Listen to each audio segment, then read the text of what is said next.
السلام علیکم۔ ناول بھرم بقا باطل بائی مہرالنساء شاہ میر کی یہ قسط نمبر 7 ہے۔ Chapter 2 it's personal. جب ہم بچے تھے تب ہمیں جو کہانیاں سنائی جاتی تھیں ان میں آرام سے پتہ چل جاتا تھا کہ یہ برا یہ اچھا۔ آتش دان والے کمرے میں لڑکی کی آواز گونجی۔ تب کہانیاں اتنی پیچیدہ نہیں تھیں، اب ایسا کیوں ہے؟ کیسا؟ مرد نے سوال کیا۔ سب کچھ بہت بھاری بھاری ہے، ایسے جیسے ہضم کرنا بہت مشکل ہو۔ اب میں تمہارے لیے اکبری اصغری پڑھنا شروع کروں؟ وہ اس کی آنکھوں میں دیکھتی ہوئی مکمل سنجیدگی سے پوچھ رہا تھا، جیسے اگر وہ کہہ دے تو وہ واقعی پڑھ لے گا۔ لڑکی نے ناک چڑھائی۔ تم جو کر رہے تھے وہی کرو۔ ہاں، مجھے یہ بتاؤ عالمگیر کس قسم کا آدمی ہے؟ اس کے اس سوال پر مرد ہلکا سا مسکرایا۔ جان لیتے ہیں۔ عالم یہ تیسری دفعہ ہے، اب باہر جا کر سدھر جانا، ورنہ اب کہ تمہاری وکالت پر بھی حرف آئے گا۔ جیل کے وسیع و عریض احاطے میں جہاں کئی قیدی اونگھنے تاش کے پتے کھیلنے میں مصروف تھے، وہیں عالمگیر یمن زمین پر جھکا ہتھیلیوں اور پیروں کی انگلیوں کے زور پر پش اپس لگانے میں مصروف نظر آ رہا تھا۔ قیدیوں والے لباس میں اس کے پھولے ہوئے پٹھے تن رہے تھے۔ مرد کو اپنی ساکھ کبھی سوچنا چاہیے۔ میرا کوئی قصور نہیں راہب، جب برا وقت چل رہا ہو تو سانس دینے والی ہوائیں بھی گھٹن سے بھر جاتی ہیں۔ اس نے اپنا عمل جاری رکھتے ہوئے کہا، آواز بھاری اور کانوں کو بھلی معلوم پڑتی تھی۔ کہہ کون رہا ہے؟ کیا میں نہیں جانتا ان ہواؤں میں دم گھونٹنے والے اجزاء کی ملاوٹ کون کرتا ہے؟ اس کے پاس ٹیٹا راہب استہزائیہ انداز میں بولا۔ عالم کے ہاتھ رک گئے، اوپر سے نیچے ہوتی ہر حرکت بھی رکی۔ گردن ترچھی کر کے اس نے اپنی بائیں طرف نیم دراز سگریٹ کی دھوئیں سے چھلے بناتے راہب کو کاٹ دار نظروں سے دیکھا۔ تمہیں تو اردو دان ہونا چاہیے تھا، یہ تم جیل کن چکروں میں آ گئے؟ شاید میرے لیے بھی ہواؤں میں سازشیں بھری گئی تھیں، وہ اسی کے لہجے میں بولا تو عالم سر جھٹک کر ایک بار پھر کسرت کرنے لگا۔ چہرے پر سوچ کی پرچھائیاں تھیں، اس کی چھوٹی ہیزل آنکھیں احاطے میں کھڑے باقی قیدیوں اور ان کی حرکات کا معائنہ کر رہی تھیں۔ ایک بات پوچھوں عالم؟ یکدم راہب سیدھا ہوا۔ عالم بھی اب کسرت چھوڑ کر سیدھا ہو بیٹھا تھا۔ سانولی سی رنگت والا یہ مرد ایسا تھا کہ اسے دیکھنے والا کوئی بھی شخص چند پل کے لیے ٹھٹک سکتا تھا۔ مضبوط کسرتی جسم، ہیزل آنکھیں، کھڑی ناک اور چہرے پر ہلکی داڑھی۔ اس کی آنکھوں کا ٹھہراؤ اور چہرے پر ہمہ وقت رہنے والی بیزاری اسے مزید جاذب نظر بنا رہی تھی۔ سیاہ سفید پٹیوں والا لباس میں اس کا توانا جسم واقعی قید تھا۔ اس کے متعلق اس کے خاندان والے کہتے تھے کہ عالمگیر یمن خاندان کا سب سے خوبرو مرد ہے۔ سچ کہا جائے تو یہ کچھ غلط بھی نہیں تھا۔ حد میں رہو اپنی، عالمگیر ہے میرا نام۔ عالم تو ایسے کہہ رہے ہو جیسے تمہارا اور میرا سالوں پرانا یارانہ رہا ہو۔ پاس رکھے اپنے بستے سے صاف ستھرا سا تولیہ نکالتے ہوئے وہ اکتاہٹ سے بولا۔ خیر پوچھو، کیا پوچھنا ہے؟ سفید تولیے سے چہرہ اور گردن صاف کرتے ہوئے کہا۔ تم ناراض ہو جاؤ گے۔ انارکلی کی آخری نسل نہیں ہو جو نخرے کر کے ناراض ہوتا پھروں، کچھ برا لگ گیا تو۔ اس نے ہاتھ بڑھا کر ایک طرف اشارہ کیا جہاں اس جیل کے سب سے بدمعاش قیدی ریحان اور اس کا گروپ گپے ہانک رہا تھا۔ ان لوگوں سے کہہ کر تمہاری پھینٹی لگواؤں گا۔ مجھے لگا تھا ہم دوست ہیں، وہ خفا ہوا۔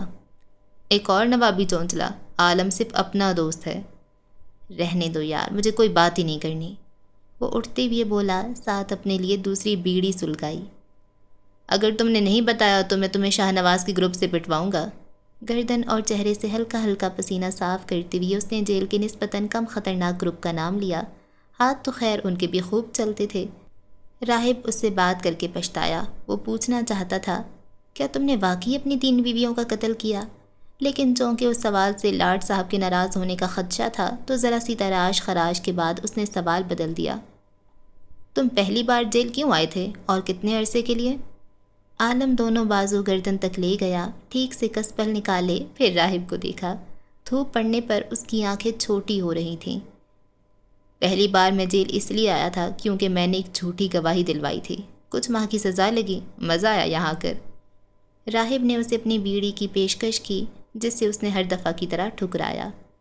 قانون کو جوتی کی نوک پر رکھنے والا حفظان صحت کے سارے اصولوں پر پورا اترتا تھا۔ سستی بیڑی نہیں، وہ مہنگا سگریٹ پیتا تھا۔ دوسری بار عالم نے تھوڑی کھجائی۔ ہیزل آنکھیں دھوپ پڑنے پر مختلف رنگوں میں منعکس ہو رہی تھی، رنگت چمک رہی تھی۔ دوسری بار میں انتقام کی آگ میں جلتی ہوئی آیا تھا، جیل میں بیٹھ بیٹھ کر بالی ووڈ دیکھنے کا انجام۔ جب میں پہلی بار آیا تھا نا، تو ایک قیدی سے میرا جھگڑا ہو گیا تھا اور اس کے اگلے دن میری رہائی تھی، لیکن ابھی اس کی رہائی میں 4 سال باقی تھے۔ میں تازہ شروعات کرنا چاہتا تھا، دل میں قدورت رکھ کر کیسے کرتا؟ وہ بولتے بولتے رکا۔ راہداریوں میں ایک طرف کھڑا حوالدار اسے کچھ اشارہ کر رہا تھا۔ عالم نے سمجھ کر سر ہلا دیا تو وہ پلٹ گیا۔ کسی نے نظروں کا یہ ملنا اور پلٹنا نہیں دیکھا۔ مجھے واپس آنا پڑا۔ کھڑے ہوتے ہوئے اپنا صاف ستھرا بستہ کندھے پر ٹانگتے ہوئے کہا۔ اس کے جوتے جو ایک طرف رکھے تھے وہ بے داغ اور مہنگے تھے۔ راہب اس کے ساتھ اٹھا۔ جانتا تھا کہ عالمگیر نے یقیناً کچھ رشوت دے کر اچھا کھانے کو منگوایا ہوگا اور بچا کچا اسے ملے گا۔ تیسری دفعہ یعنی اب میں اس لیے آیا ہوں کیونکہ مجھ پر توہین عدالت کا مقدمہ ہے۔ کیا توہین کر دی تم نے؟ کچھ نہیں، جج نے پوچھا کہ میں اپنے مقدمے کے لیے پچھلی تاریخ پر عدالت کیوں نہیں آیا تو میں نے سچ بتا دیا۔ وہ راہداریوں میں مڑتا ہوا جا رہا تھا۔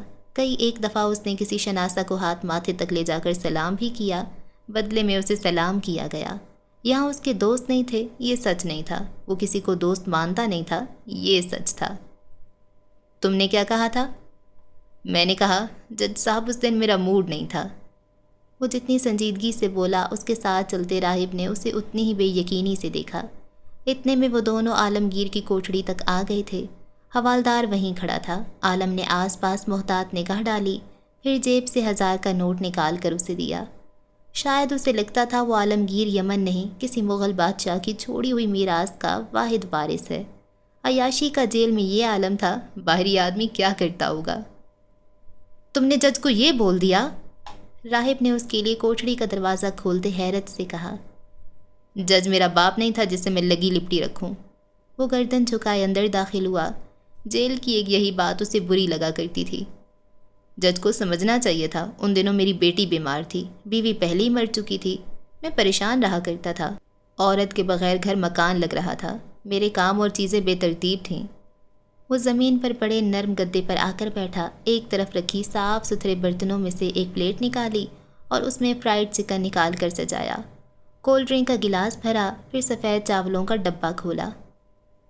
خیر تم صرف یہ نہیں پوچھنا چاہتے تھے، اصل مقصد پر آؤ، کیا بات تھی؟ جیسے کہ پہلے سوال کا جواب درست تھا۔ راہب نے اسے نوالا بناتے ہوئے دیکھا، پھر فرائیڈ چکن کا بڑا حصہ منہ میں منتقل کرتے اور ساتھ کولڈ ڈرنک کا گھونٹ بھرتے بڑے ہی غور سے دیکھا، خشک لبوں کو تر کیا اور پھر اس نے وہ پوچھا جو اسے واقعی پوچھنا تھا۔ سب کہتے ہیں تم نے اپنی 3 بیویوں کا قتل کیا ہے، کیا یہ سچ ہے؟ عالمگیر یمن بڑی دل فریبی سے مسکرایا۔ اس کی آنکھوں میں کوئی پراسراریت تھی، لب سچ کہنے کے لیے مکفل مگر کہانی گھڑنے کو تیار۔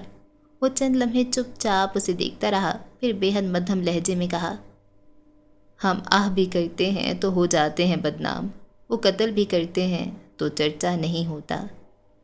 وہ اب راہب کی پلیٹ میں کچھ کھانا نکال رہا تھا۔ کوٹھڑی کے کونے میں پڑے لکڑی کے ڈبے جن کے اوپر چاقو کی عجیب سی ضربیں تھیں، اپنی ذات پر ہونے والے سوال کو سراب میں بدل دینا۔ وہ کیا کھیل ترتیب دے رہا تھا؟ 1 ہفتہ بعد کیا اسے ایک بار پھر دیر ہو جائے گی؟ یہ وہ واحد خیال تھا جو پورے 1 ہفتے سے شہزید بنگش کے دل و دماغ میں کہیں اٹک کر رہ گیا تھا۔ ملازمت، منصوبے، دوست، کسی ڈاکے کی تفتیش یا کسی سیریل کلر کی تلاش، سب بھرم تھا۔ حقیقت منہ کھولے اس کے سب سے قیمتی تعلق کو نگلنے کے لیے کھڑی تھی، بالکل ویسے جیسے 4 سال قبل۔ وہ منظر آنکھ سے ہٹتا کب تھا؟ اس نے آنکھیں جھپکیں تو منظر پھر تازہ ہوا، وہ باسی ہوا کب تھا؟ تیز آنکھوں کو چپنے والی روشنیوں میں کتنے ہی لوگوں کو ہٹاتے ہوئے وہ آگے بڑھ رہا تھا۔ دل کسی انجانے خدشے میں گھرتا ہی چلا جا رہا تھا۔ اس کے گھر میں بہت سارے لوگ جمع ہو رہے تھے، ڈھیر ساری باتیں، چہرے پر تعصب، ہمدردی اور ملال بھی۔ وہ آگے بڑھ رہا تھا، کیوں، کیسے، اسے کچھ معلوم نہیں تھا۔ سیاہ سفید زینوں پر اس کے پیر جیسے پھسل رہے ہوں۔ سیلنگ کی اجلی بتیاں آنکھوں میں چبھ رہی تھیں، مدھم سی آوازیں، کسی کونے سے بلند ہوتا بین۔ وہ کچھ سننا نہیں چاہ رہا تھا۔ کوئی کال کر کے اس کی بڑی پھپھو سے کہہ رہا تھا، اِنَّ لِلَّهِ وَإِنَّا إِلَيْهِ رَاجِعُونَ، اللہ کی چیز تھی، صبر کرو۔ ابا کے کمرے کے باہر شور بلند ہو رہا تھا۔ اس کی ماں رو رہی تھی، اس کی بہن بلند آواز میں چیخ رہی تھی۔ شاہبیر کے الفاظ ہمدردی لیے ہوئے تھے اور رئیس مخدوم چوکھٹ پر کھڑا تھا، اس کا چہرہ خالی تھا۔ شاہزید چھوٹے چھوٹے قدم لیتا ہوا آگے آیا، دروازے کی چوکھٹ پر آ کر وہ تھم گیا۔ آگے بڑھنا زندگی اور موت دونوں تھا۔ تمکنت، تاج، شاہبیر، حسین، نایاب، رئیس سب وہیں تھے۔ بستر پر ایک وجود تھا جس کے اوپر سفید چادر پڑی تھی۔ اس نے بے اختیار دہلیز کا سہارا لیا، کسی نے اس کے پیروں سے زمین کھینچ لی تھی۔ وہ دھیرے دھیرے نفی میں سر ہلانے لگا۔ شاہبیر نے اسے دیکھا تو تیزی سے اس کی طرف آیا۔ شاہزید کی نگاہوں کی بے یقینی تھی کہ ختم ہونے کا نام نہیں لے رہی تھی۔ بابا نے کال کی تھی ویر، وہ اٹک اٹک کر بتا رہا تھا، چہرہ سفید پڑ رہا تھا۔ ان کو مجھ سے ضروری بات کرنی تھی۔ بابا ان کو بولو زید آ گیا ہے، بابا کو بتاؤ زید آ گیا ہے۔ تم نے دیر کر دی زید۔ شاہبیر نے کھینچ کر اسے گلے لگایا اور بلند آواز سے اس کے ساتھ لگ کر رونے لگا۔ شاہزید ہذیانی انداز میں خود کو آزاد کروا رہا تھا، بار بار اپنے باپ کو پکار رہا تھا، لیکن جواب اب کبھی آنا ہی نہیں تھا۔ شاہبیر اگر سختی سے اسے خود میں بھینچے نہ کھڑا ہوتا تو وہ اس وقت پلنگ پر پڑے وجود کو جھنجھوڑ چکا ہوتا۔ باپ صرف ایک انسان یا ایک تعلق نہیں ہوتا، باپ سائبان ہوتا ہے۔ شاہزید بنگش نے اس روز باپ یا تعلق نہیں، سائبان کھو دیا تھا۔ وہ شاہبیر کی طرح رو نہیں رہا تھا، وہ رئیس بنگش کی طرح بے تاثر بھی نہیں تھا۔ رئیس کا باپ تو عرصہ پہلے مر چکا تھا۔ شاہبیر کے لیے باپ تعلق تھا، لیکن شاہزید کے لیے، اس کے لیے اس روز زندگی بدل گئی تھی۔ پچھتاوے نے اس روز جو اس کے دل کا رستہ دیکھا تو بھولا وہ آج بھی نہیں۔ اس روز چوکھٹ سے لوگ ہٹ گئے، تدفین ہو گئی، لیکن زید اس فون کال کے درمیان اٹک کر رہ گیا تھا۔ ملگجے لباس میں نیم تاریک کمرے میں اپنے پلنگ پر بیٹھی ہوئی اس کا دماغ کہیں خلاؤں میں تھا۔ دفتن اس کا موبائل تھر تھرایا۔ زید نے گہری سانس لیتی ہوئی موبائل کان سے لگایا۔ کون؟ اوکے کمرے میں بھیج دو، بیزاری سے کہہ کر موبائل پرے ڈال دیا، سر دوبارہ ہاتھوں میں گرا لیا۔ اسے امید تھی نوارد اس کی اس حالت پر باتیں نہیں بنائے گا، کم از کم آنے والا اسے سمجھے گا۔ کچھ دیر بعد دروازے پر ہلکی سی آہٹ ہوئی، پھر دروازہ کھلا، اندر آنے والی مدیحہ تھی۔ زید نے ریموٹ اٹھا کر ایک بٹن دباتی ہوئے کمرہ روشن کیا تو وہ آس پاس دیکھتی آگے چلی آئی۔ کچھ روز قبل کی شوخی مفقود تھی، آج اس کے چہرے پر سنجیدگی تھی۔ جینز اور ٹی شرٹ میں ملبوس لڑکی اچھی دکھتی تھی، اگر وہ اپنے بال لمبے رکھ لیتی تو شاید خوبصورت بھی لگتی۔ تم باس کی کالز نہیں اٹھا رہے، وہ محتاط انداز میں کہتی آگے آئی۔ سیاہ آنکھوں میں کچھ تھا، پلنگ کی چادر بے ترتیب تھی، الماری سے کپڑے نکل کر فرش پر گرے ہوئے تھے، باتھ روم کے جوتے کمرے کے وسط میں پڑے تھے، شاید وہ بے دہانی میں جوتے یہاں تک لے آیا تھا۔ باس کو بات کرنی ہے زید، پرس میز پر رکھتے ہوئے اس نے زید کا چہرہ غور سے دیکھتے ہوئے کہا جہاں مردنی تھی۔ گالیاں دینی ہوں گی یا پھر مجھے یہ بتانا چاہتا ہوگا کہ میں تمکنت بنگش کا بیٹا اس کی خواری والی نوکری کے لائق نہیں تھا، اور میرے بارے میں اس کا ہر اندازہ درست تھا کہ مجھ جیسے امیر لڑکے ایسی ہوتے ہیں۔ تم ہر وقت اتنا منفی کیوں سوچتے ہو؟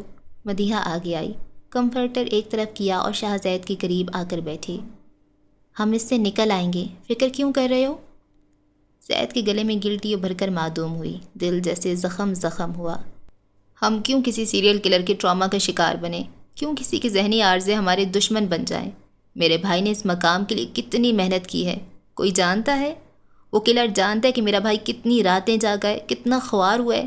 کیا وہ یہ جانتا ہے کہ مجھے اس سے کتنی محبت ہے؟ کیا وہ یہ جانتا ہے کہ میں ویر کے بغیر نہیں رہ سکتا؟ اس نے بے دردی سے آنکھیں رگڑ کر صاف کیں، وہ بے حد آزردہ لگتا تھا۔ فکر نہ کرو، کوئی نہ کوئی راستہ تو ہوگا نا، مدیحہ نے تسلی دی۔ زید نے محض سر ہلا دیا۔ مدیحہ کے موبائل پر باس کی کال آنے لگی تو اس نے سوالیہ نگاہوں سے زید کو دیکھا جو چہرے پر ہاتھ پھیرتا اپنا چہرہ معتدل کر چکا تھا۔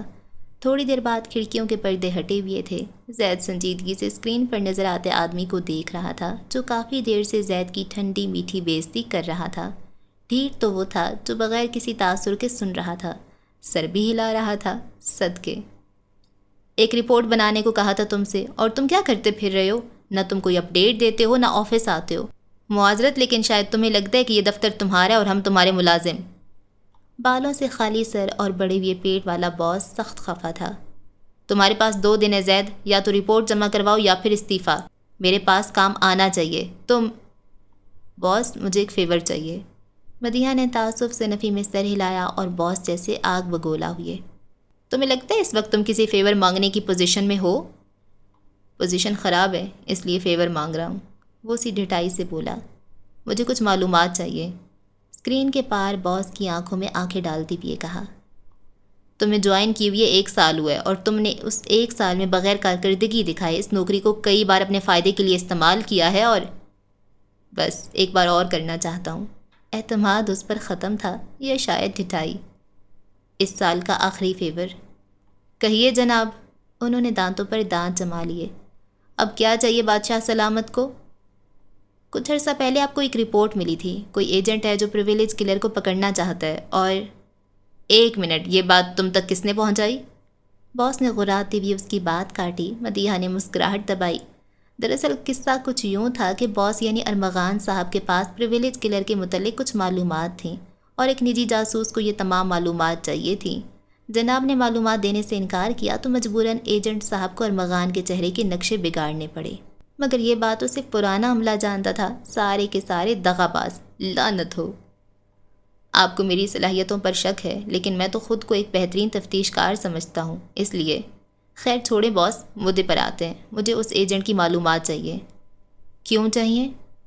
It's personal. بازو سینے پر باندھے بہت سنجیدگی سے 2 لفظ کہے۔ ارمغان دوسری طرف کئی لمحے خاموش رہا، پھر انہوں نے ایک شرط رکھی۔ اگر تم 2 دن کے اندر مجھے اس ڈاکے کی تمام تفصیلات دے دو تو میں تمہیں ایجنٹ کی معلومات دے سکتا ہوں۔ کاروبار تھا تو وہی صحیح۔ اوکے باس، ہو جائے گا، اس نے کہہ کر جلدی سے کال کاٹ دی۔ مدیحہ اسے دیکھتی رہی۔ وہ اب اٹھ کر پھرتی سے الماری سے اپنا سامان نکال رہا تھا، پھر اپنے کپڑے دیکھے، کچھ خاص نہیں تھے، اور اب وہ رک گیا۔ مڑ کر مدیحہ کو دیکھا جو اس کی پلنگ پر بیٹھی تھی۔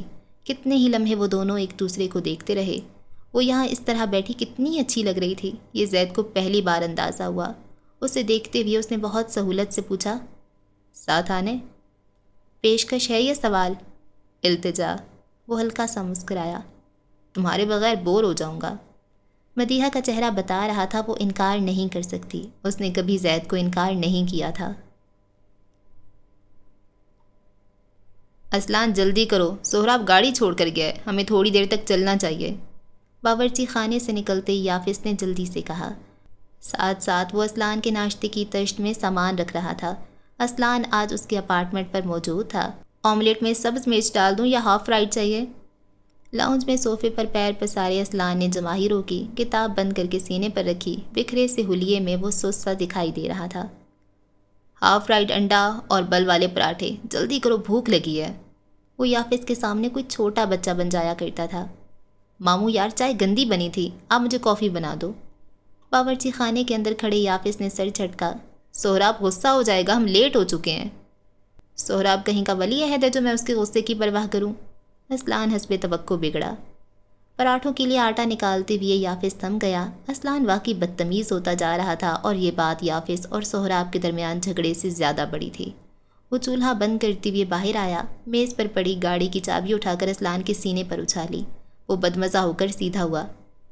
باہر سے ناشتہ کر لینا، مجھے ضروری کام سے جانا ہے، عالمگیر کو لینے بھی تم اکیلے جاؤ گے۔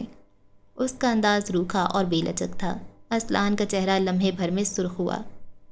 یہ ڈرامے آپ کسی اور کے ساتھ کرنا، کوئی کام نہیں آپ کو، صاف صاف کہو سہراب سے ڈر رہے ہو۔ یافس اپنے ہاتھ صاف کرتا آگے آیا، ٹھنڈی پرسکون نظروں سے اسے دیکھا۔ اپنی زبان کو لگام دینا سیکھو اسلان، مرد بنو مرد، عورتوں کی طرح تانے دے کر اور لڑ جھگڑ کر کیا ثابت کرنا چاہ رہے ہو؟ آپ خود کو مرد سمجھتے ہو؟ واقعی اگر ایسا ہی ہے تو سہراب سے ڈر کیوں رہے ہو؟ وہ جواباً بلند آواز میں بولا، چہرے پر غصہ اب بھی تھا۔ میں کسی سے ڈرتا نہیں ہوں، میں صرف اور صرف عالمگیر کی واپسی کے دن کو خراب نہیں کرنا چاہتا، اور تم ابھی کے ابھی یہاں سے نکلو، عالم کو لے کر لال یمن پہنچو، ورنہ… اسلان اپنی جگہ سے اٹھا، وہی تندھی، وہی سختی، وہی تنفر۔ ورنہ مجھے ایک بار پھر شبہ ہونے لگے کہ آپ مرد ہو یا عورت۔ حد درجے بدتمیزی سے کہتی ہوئی وہ چابی اٹھائے باہر نکل گیا۔ یافس مٹھیاں بھینچ کر ضبط کرتا رہ گیا۔ وہ اگر یافس سے اس قدر بدتمیزی کر سکتا ہے تو سہراب کے سامنے کیا کرتا ہوگا؟ یافس بس سوچ سکا۔ باہر آ کر اس نے گاڑی پارکنگ سے نکالی اور اسی سرخ چہرے کے ساتھ سینٹرل جیل کی جگہ اسے اپنی مرضی کی منزل کی طرف موڑا۔ نہیں کرنی اسے کسی کی چاکری، نہ ہی وہ ان میں سے کسی کا غلام تھا۔ اس کے گھر والے اس پر جو حکم چلائیں وہ مان لے گا کیا؟ وہ کتنی ہی دیر سڑکوں پر بے مقصد گاڑی دوڑاتا رہا، اسے اندازہ نہیں رہا۔ رفتار جان بوجھ کر تیز رکھی تاکہ ٹائرز کھنستے رہیں۔ ذہن کے دریچوں پر بار بار کوئی منظر دستک دے رہا تھا جسے وہ جتنا چاہے نظر انداز کرتا، منظر کسی زنجیر کی طرح اس کے جسم اور روح سے چمٹتا ہی چلا جاتا۔ بالآخر اسلان یمن نے خود کو اس منظر کے حوالے کر دیا، اسے ہر دفعہ ایسا کرنا پڑتا تھا۔ وہ کوئی بہار کی شام تھی جب اسلان یمن پینار سکندر سے پہلی بار روبرو متعارف ہوا تھا۔ کھلی فضا والے ریستوران کے احاطے میں اسلان اور اس کے کئی دوست جمع تھے۔ سیاہ سفید پٹیوں والی فلینل شرٹ کے ساتھ سفید پینٹ والا اسلان سربراہی کرسی کی ساتھ والی نشست پر بیٹھا تھا۔ ایک ہاتھ سے کانٹا تھامے دوسرا ہاتھ ہلاتے ہوئے وہ مسکراتے ہوئے کوئی قصہ سنا رہا تھا جب سامنے سے اسے کوئی آتا دکھائی دیا۔ ہر دفعہ کی طرح اسے دیکھ کر وہ بولتے بولتے رک گیا، کانٹا واپس پلیٹ میں رکھا، بال درست کیے اور ایک بار پھر چور نگاہوں سے سامنے دیکھا۔ سفید رنگ کے لمبے سیاہ سفید پٹیوں والے ٹاپ کے ساتھ جینز پہنے وہ چھوٹے کھلے بالوں کو ہاتھ سے کان کے پیچھے اڑستی ہوئی اسی طرف آ رہی تھی۔ ٹک ٹاک کی مشہور ترین شخصیت، مناسب قد اور خوبصورت نقوش والی پنار سکندر۔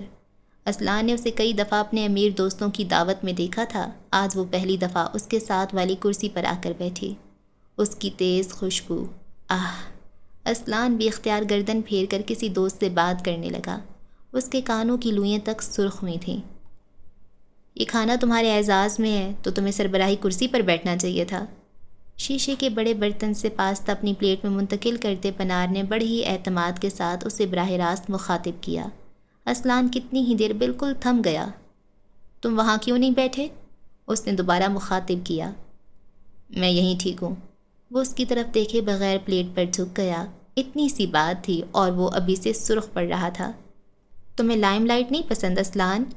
اپنی کرسی کا رخ اس کی طرف موڑتے ایک کوہنی میز پر جمائے ایک ہاتھ میں پلیٹ اٹھائے وہ بڑی دلچسپی سے اسے دیکھ رہی تھی۔ اسلان کی حلق میں بہت کچھ اٹکنے لگا۔ ٹک ٹاک کرش، دوستوں کی دعوتوں میں لگنے والا سب سے حسین چہرہ، یہاں تک سب درست تھا، مگر وہ یوں اس طرح اس کے پاس بیٹھ کر اس کا نام لے گی تو معاملہ اسلان یمن کی اختیار سے باہر نکل جائے گا۔ نہیں، مجھے لائم لائٹ کچھ خاص پسند نہیں۔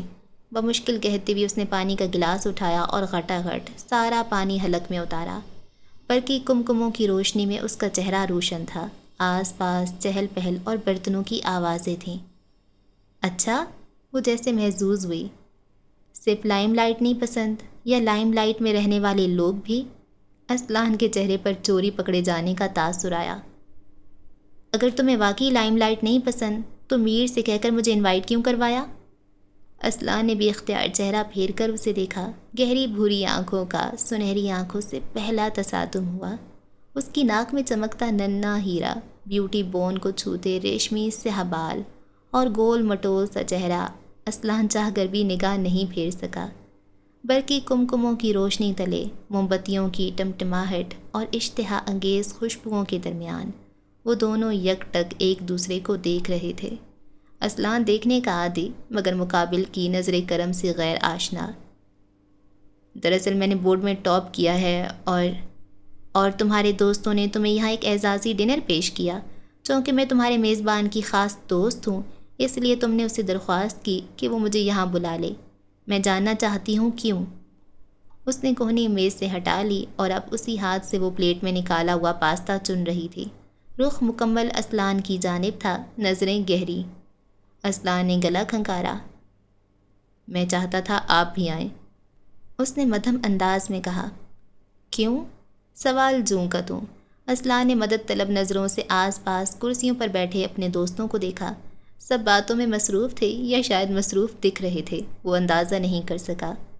بورڈ میں اول آنا اگر مشکل تھا تو یہ امر ناممکن۔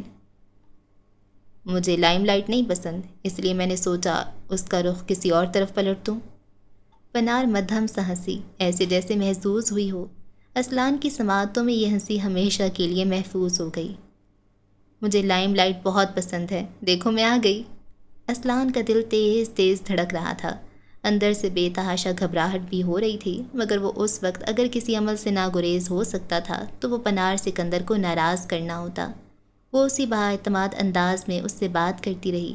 اسلان بعض دفعہ جھینپ جاتا، کبھی دائیں بائیں دیکھتا اور کبھی وہ پنار کی ناک میں دمکتے اس ہیرے کو دیکھنے لگتا۔ کوئی چمک، کوئی موتی اگر کسی درست جگہ پر تھا تو وہ یہی تھا۔ آپ کو میرا نام کیسے یاد رہا؟ کافی دیر بعد کافی کا مگ ہاتھ میں لیے اس نے پوچھا۔ مجھے تمہاری ذہانت یاد رہی۔ اس نے جوس کا گلاس اسلان کے کپ سے ٹکرایا۔ اسلان کو یوں لگا جیسے کسی نے ذرا سا زور لگا کر اس کے دل کی گرد بنی باڑ گرا دی ہو۔ ایک اور بات، جن تقریبات میں تم مجھے دیکھتے رہتے تھے وہاں میں آ کے گھر چھوڑ کر نہیں جایا کرتی تھی۔ ٹوٹی گری ہوئی باڑ سے وہ اندر داخل ہو چکی تھی۔ تم اگر چاہتے تو مجھے خود بھی بلا سکتے تھے، میر کو شامل کرنے کی کیا ضرورت تھی؟ باڑ دوبارہ بن گئی۔ دل کا مکین دل میں رہا اور باہر سے اب ہر متعلقہ اور غیر متعلقہ شخص کے لیے داخلہ ممنوع ہو گیا۔ میرے پاس آپ کا نمبر نہیں تھا۔ توجہ ہاں، کیونکہ تم نے کبھی مانگا نہیں تھا۔ آپ مانگنے پر نمبر دے دیتی۔ اس نے نگاہیں جھکا لیں اور اپنے گلاس کو دیکھنے لگا۔ پینار نے ایک لمبا گھونٹ بھرا اور اپنی جگہ سے اٹھی۔ اسلان یمن مانگتا تو دے دیتی۔ اسلان نے نگاہیں اٹھائیں اور کتنے ہی لمحے وہ بس اسے دیکھتا رہ گیا۔ اس نے ہمیشہ اس لمحے کو ذہن میں سوچا تھا کہ کبھی تو وہ ٹھہر کر اس سے بات کرے گی، اس کا نام لے گی، اس کی بات کرے گی۔ یا تو یہ لمحہ معجزاتی تھا یا پھر اسلان یمن آج قسمت اپنے ہاتھوں سے لکھ کر آیا تھا۔ جو بھی تھا، وہ چاہتا تھا یہ لمحات یہیں قید ہو جائیں۔ اس نے میز پر پڑا موبائل اٹھایا، قفل ہٹایا اور پینار کی طرف بڑھایا۔ Please please what? وہ امتحان لینے پر ہی تل گئی تھی۔ اسلان نے خشک ہوتے لبوں پر زبان پھیری، پھر بڑی ہمت کر کے اسے تکا۔ نظر کا یہ ملنا اسے گھائل کر رہا تھا۔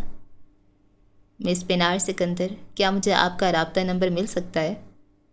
یکدم تیز میوزک بجنا شروع ہوا، روشنیاں مزید تیز ہو گئیں۔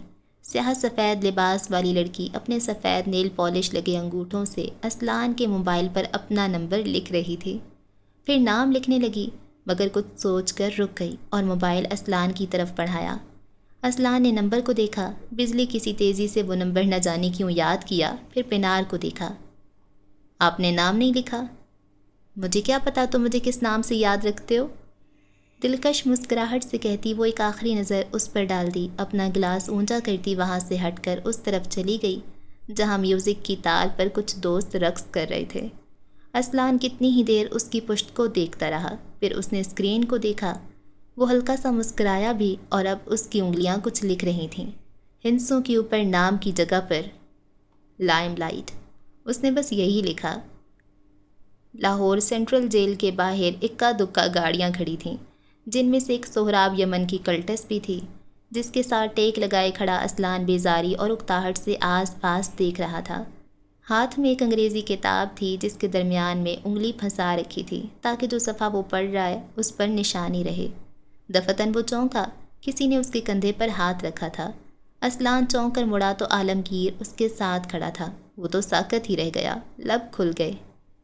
اتنی غور سے کیا دیکھ رہے ہو؟ اندر تمہاری کوئی محبوبہ ہے کیا؟ اسلان نے کوئی جواب نہیں دیا۔ خیر، اب تمہاری محبوبہ یہاں آنے سے تو رہی۔ کوئی اور موقع ہوتا تو اسلان بھی اپنی زبان کے جوہر دکھاتا، مگر یہ الگ وقت تھا۔ چلیں؟ اسلان ہڑبڑا کر سیدھا ہوا۔ آپ کو تو اندر سے آنا تھا، نہیں؟ جس کے خاندان والے تمہارے اور سہراب جیسے ہوں، وہ کسی قسم کے ویلکم کی امید نہیں رکھتے۔ بیزاری سے کہا، پھر آس پاس دیکھا۔ اسکار کہاں ہے؟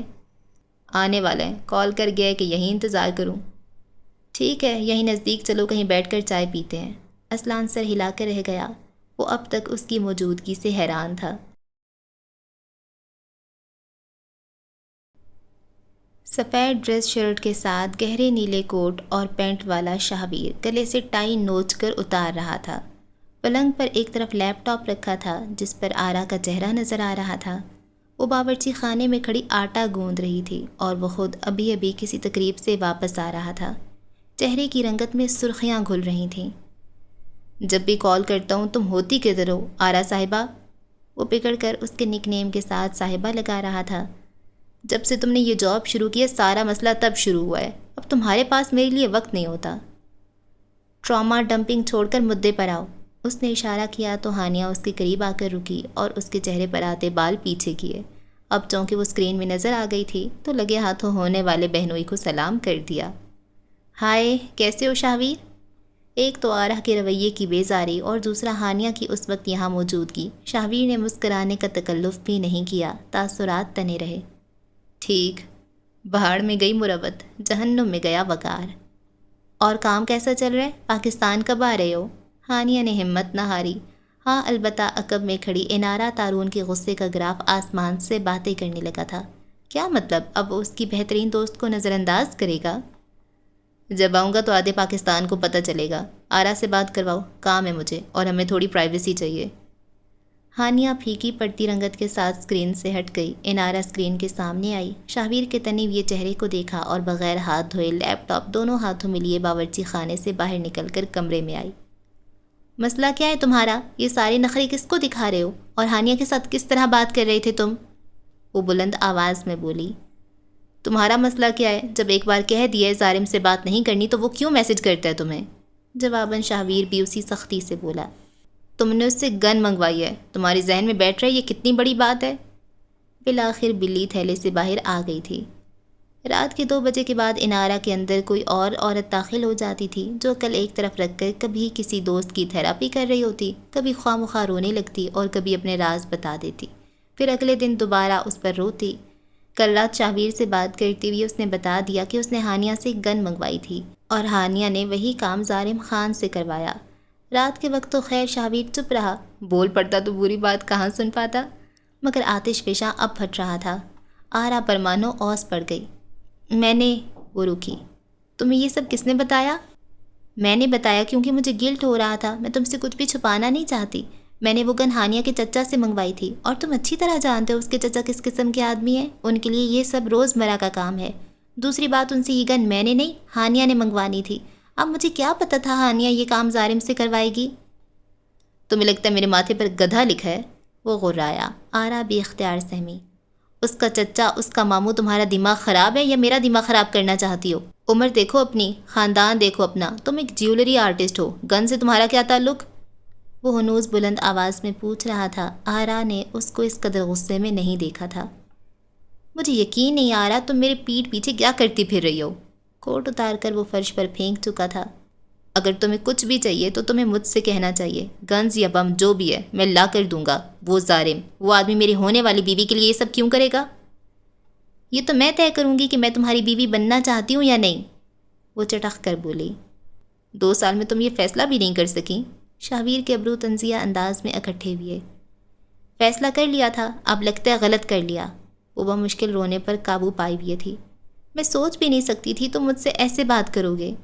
شاویر نے بے اختیار ماتھا مسلا۔ اپنے لہجے کی سختی کا احساس ہوا تو وہ اگلے ہی منٹ نرم پڑا۔ آئی ایم سوری، میں بس غصے میں تھا، اور وہ کہنا چاہتا تھا کہ کوئی اسے قتل کرنا چاہتا ہے۔ اس کا اپنا بہنوئی ایک دھوکے باز ہے، اس کا کریئر اور ساکھ صرف ایک انکار کی وجہ سے خراب ہونے کو ہے۔ مگر وہ رونے لگی تھی۔ شاویر کی ہر تعویل، ہر عذر، ہر رنجش جیسے دم توڑ گئی۔ اب اگر وہ قاتلہ بھی ہے تو شاویر اندھا قانون بننے کو تیار ہے۔ آئی ایم سو سوری، مجھ سے غلطی ہو گئی، مجھے ایسا نہیں کہنا چاہیے تھا۔ I am sorry.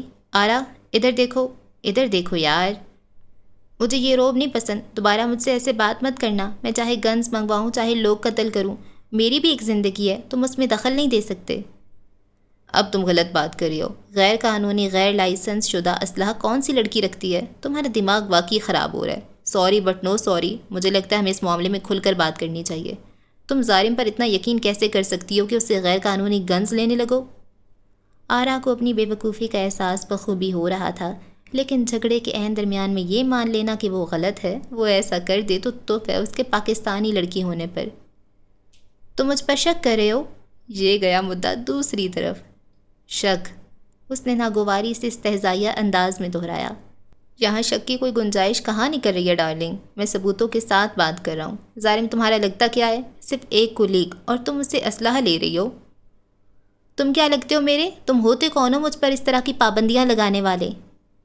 تمہارا مستقبل کا شوہر، اس نے چبا چبا کر کہا۔ اچھا، واقعی اس لیے اب تک تمہاری ماں میرا رشتہ لینے نہیں آئی؟ شاہویر نے ابرو اٹھائے ایسے جیسے کہہ رہا ہو واقعی اب ہم اس بات پر لڑیں گے؟ میری ماں نہیں آئی؟ واہ، یعنی تمہیں واقعی لگتا ہے تم اس طرح کے ڈرامے کر کے مجھے مینوپولیٹ کرو گی؟ آرا نے ناگواری سے بھویں بھینچ لیں۔ ایک تو لکھاری سے پالا نہ پڑے، کم بخت انسان کو کتاب کی طرح پڑھتے ہیں، اس پر تو کوئی داؤ پیچ ہی نہیں چل رہا۔ ٹھیک ہے، میں بری، ہر قصور میرا ہے، تم تو بہت اچھے اور سچے ہو نا، مجھ سے بات کیوں کر رہے ہو؟ پھر جاؤ کوئی اپنی جیسی ڈھونڈ لو۔ جب کوئی حربہ کام نہ آیا تو جذباتی دھمکیاں کام آئیں۔ اللہ کرے میں ہی مر جاؤں۔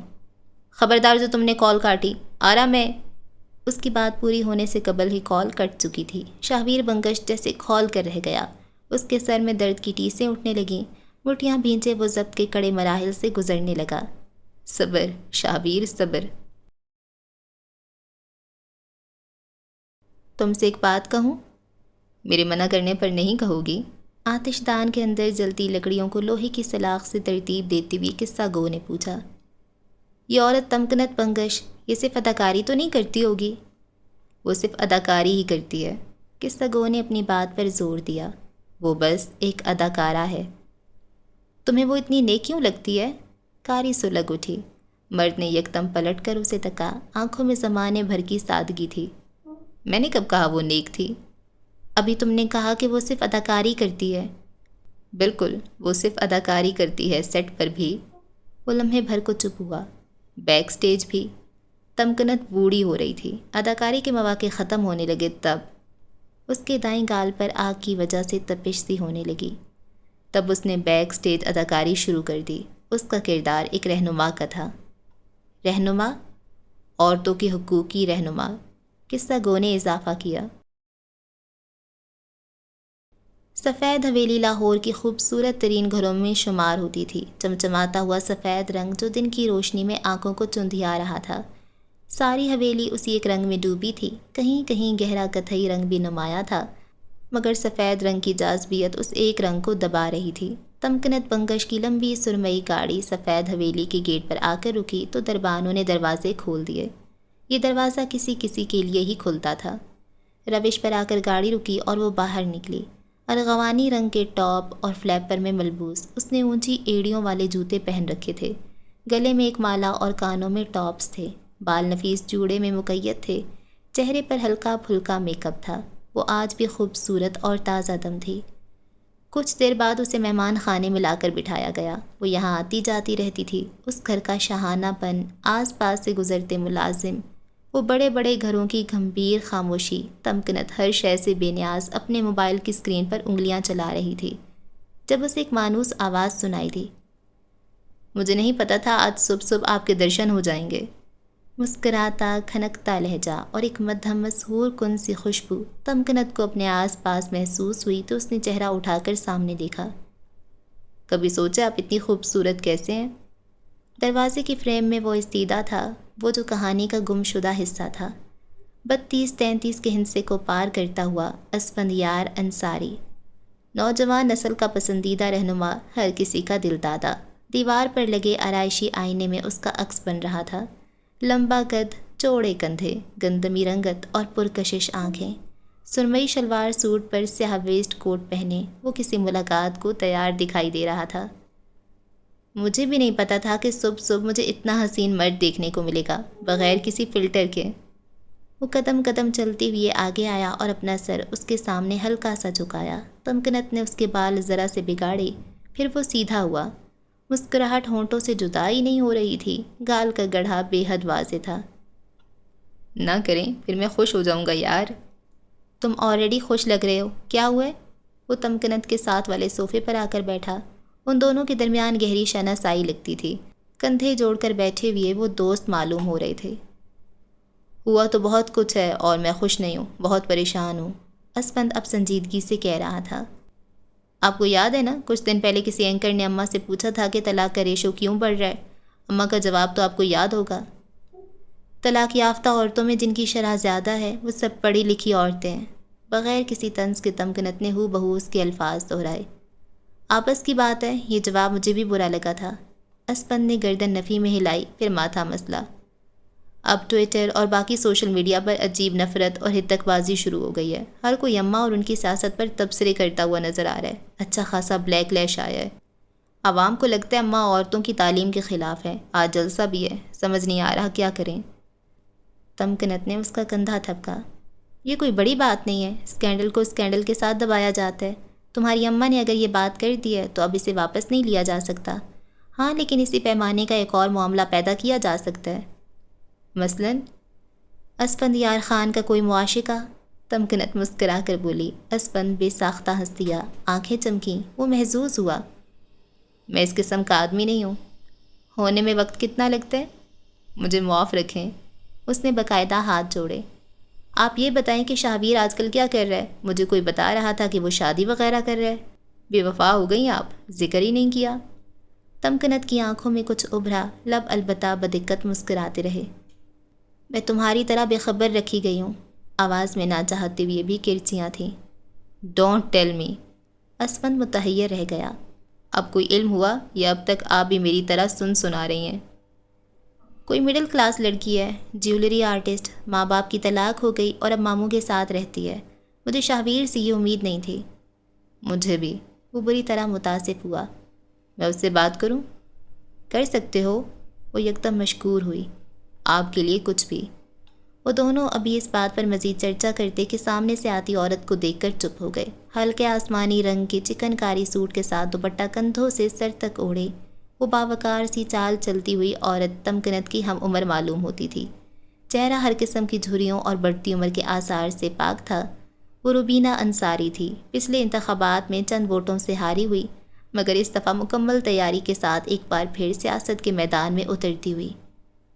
میں آپ دونوں کی باتوں میں مخل تو نہیں ہوئی؟